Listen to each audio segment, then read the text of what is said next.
Ladyada. Hey everybody, it's happy Sunday, Easter Sunday, Desk of Ladyada time. Me, Ladyada, here with me, Mr. Ladyada on camera control. And just wrapping up a weekend and a week of doing some electronics. It's April, time to spring into action, as it were. Yeah, let's jump right in. What are you working on this week, Ladyada? So I'm having more fun with keyboard stuff. I know we've been doing like keyboard stuff for the last couple of weeks, but you know, I'd like to stay on target. And in the store we have our NeoKey breakouts, and we also have our NeoKey feather wings. Let's go to the overhead and I'll just show off some of this keyboard stuff I've been playing with. So starting off, you know, this is the NeoKey feather wing that we put into the shop, and you can, you know, plug and play two keys. I think this example in particular, one second. Uh-oh. It says the KL sockets that you can plug in. And I think I have this on a Feather RP2040, and just having it. It's actually a copy and paste keyboard, because I saw that the Stack Overflow did like a April Fool's joke. So I was like, okay, well, let's just try making that. So I made that using this this feather wing. So two keys. We did get some cool keycap colors. So in addition to like the classic kind of translucent smoke and translucent clear, I also got, let me see some colors I got. Let's see, I got some like Eastery pastel colors, some yellow, and got some blue colored keycaps. So these are standard MX compatible keycap colors, and these are symmetric, which I kind of like. So it's, you know, you can plug them in any which way. And they don't get this a little bit better, yeah. So they can plug them in any which way, and they're symmetric. So, you know, a couple of colors. I got like pinks and purples and blues and stuff. But these are kind of the Peeps color. Peeps one. So I got those. I also came back to I started designing this a few weeks ago, and sort of just never got around to finishing the firmware. There was actually a bit of a bug I had in the code. So here I've got 4 keys, right? 4 keys, and then here is a SAMD09, which is a Cortex M0 processor that I'm just using as a it reads the keys and it lights up the NeoPixels. And let me plug this in so I can do the demo. It does basically I2C to NeoPixel, so you can have NeoPixels on, and keyboard reading. So, you know, this is called like the Seesaw protocol that we've got, and it's basically just, you know, let's have a chip and it's an I2C to whatever converter. And, you know, there's GPIO expanders in I2C, and then once in a while you get other things like I2C analog digital converters. But they're actually pretty expensive, you know, like even like the cheapest I2C to ADC I think is like $1, whereas I can get these little SAMD09s. You know, this is a 48 megahertz processor with 16K of flash, and I think maybe a K of RAM or something. And, you know, it's got multiple ADCs, it's got lots of GPIOs, it's got timers, it's, you know, it's a full microcontroller, right? It's a full chip, and it's only like 50, 60 cents. So if I can program, if I'm making enough of something, programming the chip to do my I2C to whatever conversion is easier than, and, you know, there's actually no I2C to NeoPixel converter, so the fact that this can, you know, drive NeoPixels as well as read GPIO makes it kind of sweet. So I spent a little bit of time in that code base. You know, it's a small chip, and so we don't use Arduino. We use just a make file with SimSys, which is the Cortex M0, you know, code control base. It's all lower level control, but that means it can fit quite a lot of code into this little chip. So I got this little breakout working, so you have I2C coming in from both sides here and chain them, and so in this case I even have you know, two of these next to each other. I built 2 protocol breakouts, and they're just they're wired up to a QT Py. So this QT Py is plugged into these, and I've got all these nice keys. So I just basically spent all weekend just kind of like clicking these really fast because I did find an edge case where if I had an IRQ coming in while I was processing the IRQ, you know, very common thing that happens if you're processing IRQ and you don't have mutexes, you know, you can end up in a kind of a weird state when you're processing two IRQs at the same time. So I just sort of wrote a little bit of code in there, and you can even look at the, you know, commit history for the Seesaw library, where I just sort of ignore it. It's like, oh, if you're already pressing an IRQ and another one comes in, just skip it, because if you're pressing the buttons that fast, it's okay if you miss one edge, in my opinion. So this is just doing a little, you know, this code is running on Arduino, reading the key presses and then writing the NeoPixel. And then in addition, I went back to an old project, which was a rotary encoder to I2C converter, also using that same chip, the SAMD09, but this one, again, doing rotary encoder reading. Rotary encoders are a total pain to do in microcontrollers. You really need to have a timer deal with them. You know, it's best to have one interrupt, and then you're constantly polling the pins, and you can't keep track of all the states, and you do the debouncing. It's a lot of work. So having multiple rotary encoders over I2C could be kind of nice, right? Because it handles all the reading in the state, and you just ask it what's their current position, and it will tell you. So for example, in this demo, hold on, my key's coming apart. So I've got, you know, if I hold this down, it presses the keys, and then I can rotate the rotary encoder, and it'll change the color offset for this rainbow. So this is reading the rotary encoder over I2C, and then there's also a push button which you can read, although my code doesn't do anything with it. But I think this is kind of fun because you could, you know, this has 3 address pins. You could connect 8 rotary encoders up, and again, all over I2C, which I think will be quite handy. So just using the plain rotary encoder here with a button, but maybe I'll get to an RGB encoder as well. And I also extended the code while you know, if I'm in a code base, I'm like, all the things that I want to do, I kind of go and try to do them all at once. So here I've got my dev set up. So I've got that SAMD09 processor here hooked up through SWD to my J-Link, so I can debug it. It's wonderful having a J-Link because you can do step debugging of this processor, and that's how I found that IRQ bug is you know, Maybe focus in on them. I think no focus. Yeah. It's tough because it's like the Yeah, there you NeoPixel. Okay. The SAMD09 is fun to step debug with the J-Link. I love doing it, and that's how I solved the IRQ bug, because you know, when it stopped working, I did a backtrace, found where it was, you know, did some investigation, was like, oh, okay, this is great. So if you're not used to using a debugger, I really do recommend getting one. Just saves you hours and hours of time. J-Link's my favorite, although people use OpenOCD. Totally cool. I just like J-Links. But wired up here, so I'm programming and debugging this chip.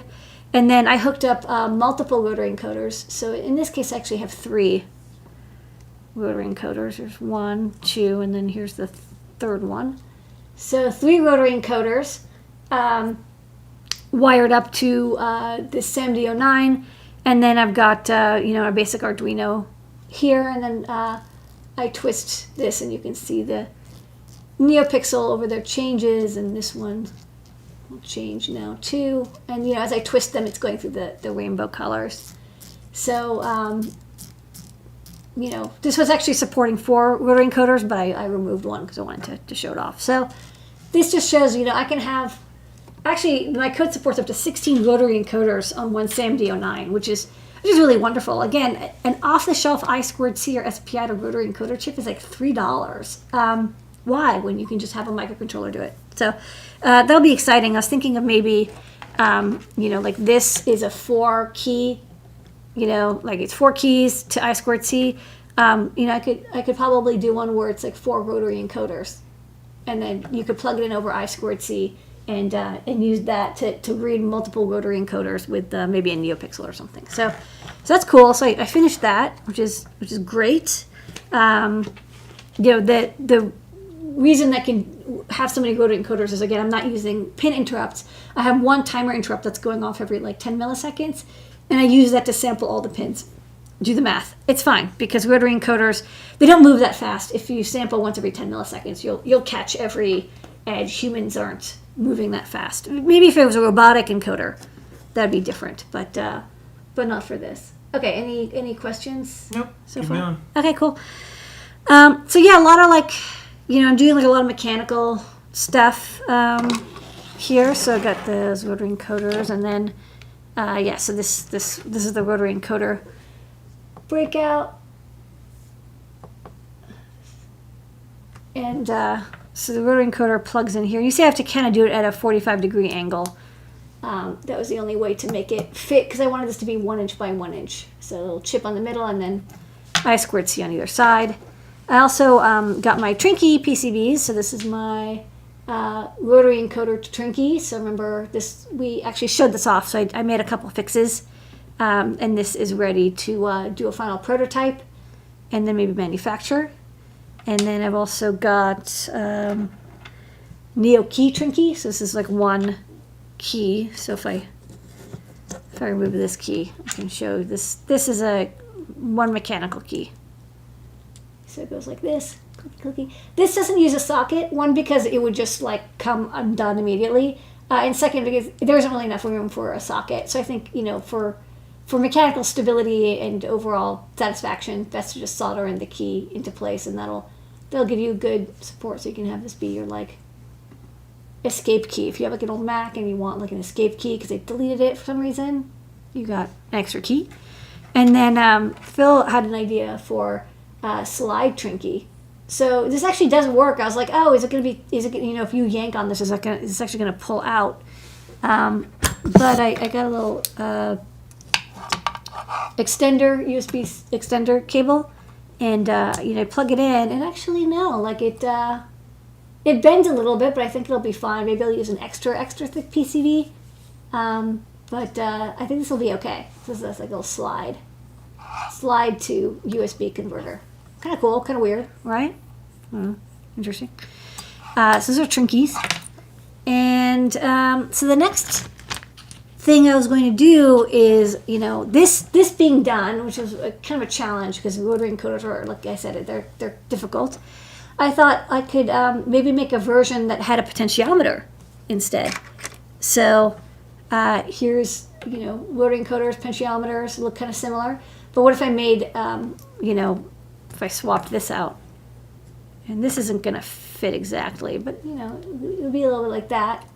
And then, for microcontrollers that don't have analog inputs, you would be able to plug I2C into a potentiometer thing. I think there could be use cases. I know it's not as incredibly useful as a rotary encoder, but I think there are still situations where you're like, look, I want potentiometer, and I don't have an ADC because I've got single board Linux computer or a propeller chip or whatever, some chip that doesn't have analog digital converter, and you just want it easy panel mounted. So the next step is I'm going to try to get a potentiometer, and the thing about the potentiometer is I want we have some in the shop, but they're really like big, so I wanted one that was nice and slim that would fit maybe close to this footprint, because this would make it only 1 inch by 1 inch, very compact and convenient. Not like those gigantic potentiometers, which we stock in the shop, and I do like them, but these square body ones. So these I have left over actually from the Zoxbox builds from like 15 years ago, but I thought this would make for a great search. It's how to get these square body potentiometers. Where in the world is that part I need? The great search with Digi-Key. All right, every single week, the Great Search brought to you by Digi-Key and Ladyada. She uses all her powers of engineering to show you how to search for things on Digi-Key.com. Okay, and don't forget, if in this year of part shortages, if there's a part you're looking for, an alternative, let me know. I'll help you out find an alternative component. But this week, I was working on this rotary encoder breakout board, and this is kind of a standard Bourne's PEC 11 rotary encoder with a little switch in it. And I wanted to make a version of this board that was not a rotary encoder, but a potentiometer. So rotary encoder, it goes all the way around, round, but you don't know where you are, right? All you know is whether you've gone forward or backwards one. You have to kind of count the clicks. Whereas a potentiometer, it doesn't go all the way around. It only goes, let me see if I can remove this. Potentiometer doesn't go all the way around. It goes, minimum, maximum. So you can't go around more than, I think, usually 270 or 300 degrees. Almost a full circle, but not quite. You do know where you are, which is kind of nice. Like, you know exactly what position you're at. They're nice and smooth, but you don't get that full rotation. So, there's times when you want a rotary encoder for full rotation, and there's times when you want a potentiometer because you want to know what position you are, like 50%, 25%, 75% from a maximum. So the rotary encoder bodies that we're used to are these square bodies. There's a switch, and then the 3 pins. We're not going to find something that's probably the same. They're very similar looking, but they're not quite the same size body, and that's okay. There are standard size bodies for rotary encoders. They're about 12 millimeters, 12.5 millimeters. And for potentiometers, they're, about 9 millimeters, 10 millimeters square body. And that's just sort of a standardish size. That said, do watch out. Potentiometers do vary quite a bit from type to type. There's almost more variation, I find, in potentiometer sizes than rotary encoders. A lot of people they make rotary encoders, they make them in this standard size. The length of the knob may change, whether it's panel mount or not, but the overall shape and pinout is the same. Potentiometers, I found quite a bit of variation. So let's take a look. We want a low-cost, linear 10K resistor without a detent in the center. Okay, very bog standard potentiometer that will PCB solder into our breakout, like so, and give us a nice strong mechanical connection, especially having these side nubs. Okay. All right, you want to go to your computer? Yeah, let's go to my computer. So let's go to Digi-Key. Oh, while we're at it, I was one of the things I was looking at when I was searching on Digi-Key is if you look for potentiometer, you'll see potentiometers and rheostats. And you might be wondering, what's a rheostat? I was like, yeah, what is a rheostat? A rheostat is a adjustable value resistor, which is different than a potentiometer. A potentiometer, right, has the top and the bottom, and then the middle goes between the two. So you do have a variable resistor, right? But it's only you got 2 variable resistors, the bottom half and the top half. Whereas a rheostat is only 2 pins, and as you turn it, the resistance changes. So not good for voltage divider, but good for changing how much current is going through something, or the bias, load, or whatever of your device. So in our case, we're looking for a potentiometer, but they do often get categorized with rheostats. But rheostat 2-pin, potentiometer 3-pin. We want 3-pin. So I will say that there's a couple other options. There's thumb wheel potentiometer, trimmer potentiometer. Trim potentiometer is tricky because it's when which one do you want and when. So trimmer pots are almost always these surface mount components. They can be through hole, but they tend to be surface mount or through hole, and they're small. And you use a screwdriver to adjust the value. They're the same idea, but there isn't a knob that you twist. Usually it's a little, you can see here, a screwdriver end. Use your screwdriver and you use to twist it. So they're called trimmers because they are used to trim a value, right? You want to adjust a voltage, and it's you want to tweak it a little bit because there's variations. The trimmer will let you tweak it, right? And then you set it and forget it. It's not something that users are constantly messing with. And so there are some cases which will want trimmers. Maybe one day we'll go and do a trimmer potentiometer video. But for now, we're not looking for a trimmer. We want something with a knob. So that's the difference. There's the slide potentiometers. Again, that's the kind I showed earlier in this video. It's you slide it up and down. We're not looking for that. We're looking for rotary. Okay. So what's interesting to me is actually there aren't as many potentiometers as I thought. There's only 10,000 different potentiometers, which is a lot, but not as many as I would have imagined considering how often they're used. I think there's a lot of standards. So let's go with active potentiometers, and then let's go with normally stocking. Now, usually I would pick in stock, but because there's so many part shortages, I'm going to go with normally stocking, and then we'll see what comes up, and if necessary, we can we'll order a variation on it. So for resistance ohms, so there's a lot of resistance values available for potentiometers, but I'm going to select 10K. And here's the thing, it doesn't actually matter for my use case what the resistance is because I'm doing a voltage divider, so it could be anywhere from 1K to 100K. However, any potentiometer that's made is going to be available in 10K. It's just such a standard value that what I want to do is find like the series, the family of potentiometers. I'll search for 10K, and then if it happens to be out of stock, I can always get the 5K or 100 or whatever. But 10K is like the standard, gold standard potentiometer values. So let's go with 10K. All right, so next up, number of turns. So if you have a precision potentiometer, you can get one that they turn more. It's like a screw, basically. It still doesn't go around forever. Eventually you do run out of turns. It's mostly a precision thing. You spend more for it. I'm looking for something simple, low cost, just twist back and forth. So I'm going to go with 1 turn. So that really cuts down the number of availability. Next up is number of gangs. It's like, is this part of like a crew? No. The number of gangs is how many potentiometers are ganged up on top of each other, like stacked up, to make a, like if you have a double gang, that means you can do stereo, right? Because you can adjust 2 voltages at the same time. Again, in this case, it's not necessary, but I'll show you what it looks like. So this is a 2 gang. So see how it looks like, literally looks like just 2 potentiometers stacked up on top of each other with 6 holes total. Those are 2 independent potentiometers ganged on top. Again, this is useful. Often it's 2 for stereo. So you have a left channel, right channel, and you twist this and you'd be changing both channels at the same time. But like I said, and then this is another a double gang one, but this one is through hole. It's very cool, but again, we don't need that. So let's go with a single gang. Okay, so now we're down to 300. So adjustment type, rear, side, top, user defined. I want the top adjust standard. I'm also going to select the dash just in case something is not fully categorized.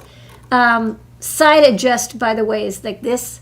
It comes out. You put on the PCB, it comes out perpendicular, and this is also perpendicular. Let me see if I can find. There's a lot of perpendicular ones. This is a top adjust, right? So from the PCB, it's on the top, and that's what I'm looking for. So let's search for top adjust, and then taper, linear, logarithmic, reverse logarithmic. Logarithmic is used for audio applications, or sometimes biasing applications where you don't want the resistance to be linear. In my case, I do want it to be linear. I want the 50% point to be 50%, not 10%, one way or the other. So I'm going to pick linear taper. Okay, great. So we're now down to only 90 or so options. Okay, so then we're starting to look. Okay, this is kind of a weird one. This is kind of also a little bit unusual. I want something like this. This looks like a good potentiometer. Or like this one. But this is a multiple pins. You see how many pins there are. I only want 1 potentiometer. I don't know if that's possible to say. Oh, for switches. Detent. Detent is the center. So sometimes, especially if you're doing audio applications where you want left and right balance, the center will have a detent so people can tell when you're at 50%. In my case, I don't want either of these. I don't want a switch. I just want a plain potentiometer. And then surface mount, DIN rail, panel mount, through hole. In this case, I want through hole and also panel mount. Why panel mount? Sometimes they're categorized as panel mount if they have panel mount bushing, and they are also through hole. So in that case, you really do want all 3 options to get everything that can solder into a PCB. Okay, so then, so this is like panel mount because it really does look like it's a panel mount, but this would also be considered panel mount, and this would also be considered panel mount, even though you see it's a through hole potentiometer. All right, so let's see. Next up, let's look at PC pins versus solder lug. Solder lug would be a panel mount that doesn't plug into a PCB, so I want the PC pins. And then for actuator type, remember we talked with rotary encoders. There's T18, 18 tooth, and there's flatted. Those are the two most common for rotary encoders. Now, it turns out that for potentiometers, there's even more options, including this kind, which is... there's slotted. This kind, which is slotted. Here you go. So you see how at the top there's a little... It's actually...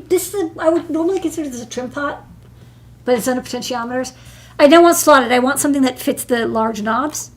So I want flatted or knurled. Or knurled and slotted or knob. I think those are good. But I don't want slots. I want ones that look like this. There you go. So now we're talking about like standard potentiometers. This one is a T18. This one you see is a flattened a D shaft. This is also, I think, a D shaft. This also looks like a D shaft. Okay, so now we're kind of at the point where we can look in more. Nothing else here is really that important to me. So now let's look at pricing. Let's just sort by price. So this is kind of the potentiometer that we stock. It's standard, this very inexpensive round-bodied one. I actually don't want this because, see, it's exposed. I like the ones that are a little bit more sealed. It won't make a huge difference if it's in an enclosure, but for my purposes, I'm a little nervous about having it exposed. So let's look at this one. Okay, so let's look at the data sheet. Oops, sorry.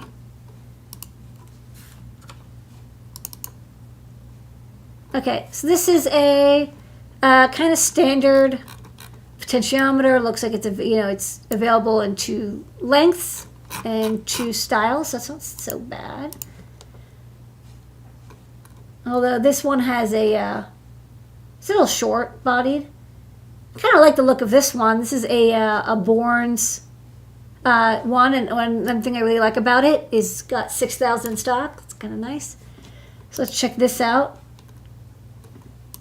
Looks good. Remember, it's got the T18, looks like, or otherwise knurled top. Not sure actually that is T18. I might have to grab some and then compare it to a potentiometer. It looks like it has even more knurls than normal. So I'll probably get a couple of these. This one's pretty good. So I'll keep that one. And then, I like this one too. This one looks good. A couple hundred in stock. This one has a D shaft. So I'm probably going to get a couple of each. They're really inexpensive, but they're 50 cents a piece or so. Potentiometers are thankfully very inexpensive. I think I'm going to start with this one because I like that it's kind of like the most popular potentiometer on Digi-Key. So this is what I'm going to start with, the PTV series, 10K ohm carbon linear. And, start with this. And again, the physical sizes of all these are very similar. I'll pick this and then I'll find the shaft length and type that I like. But so far this looks really good. I like it. It's got a sealed connection here. It's got a nice body with 2 mounting slots and a fairly good-sized actuator. So this is my great search pick, the PTV 09A series. All right, that's a great search. That's right. Where in the world is that part I need? The great search with Digi-Key. Okay, a couple quick questions. Yeah, and then sure. We'll bounce. Couple comments too. The 2 gangs are good for crossfading.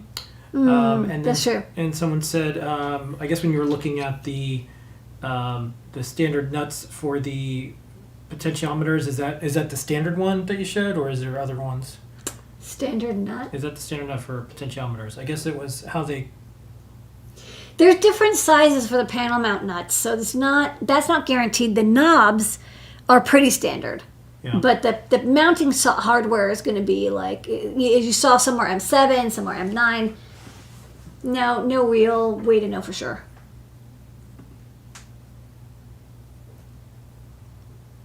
All right. Slidey. That's it. 30 minutes on the mark. All right. Thanks, All right. everybody. We'll see everybody during It's the a week. great desk of Ladyada. Tune in this week. We've got some exciting new products coming out. We've got the Funhouse, and we've got RP2040 Itsy Bitsies and Cutie Pie Yeah. parts in stock, ready to fabricate. So we'll probably be fabricating some of those this week. Every single day there'll be videos on our site and all our social media properties. You like this stuff? Go to Adafruit.com, put something in your cart, check out. That's right. And some of the stuff you see will be in the store soon. Some of the stuff you saw from a month ago is in the store now. So you can always, You always know what's happening. you always know what's happening. All right, that's Desk of Ladyada. Thanks, everybody.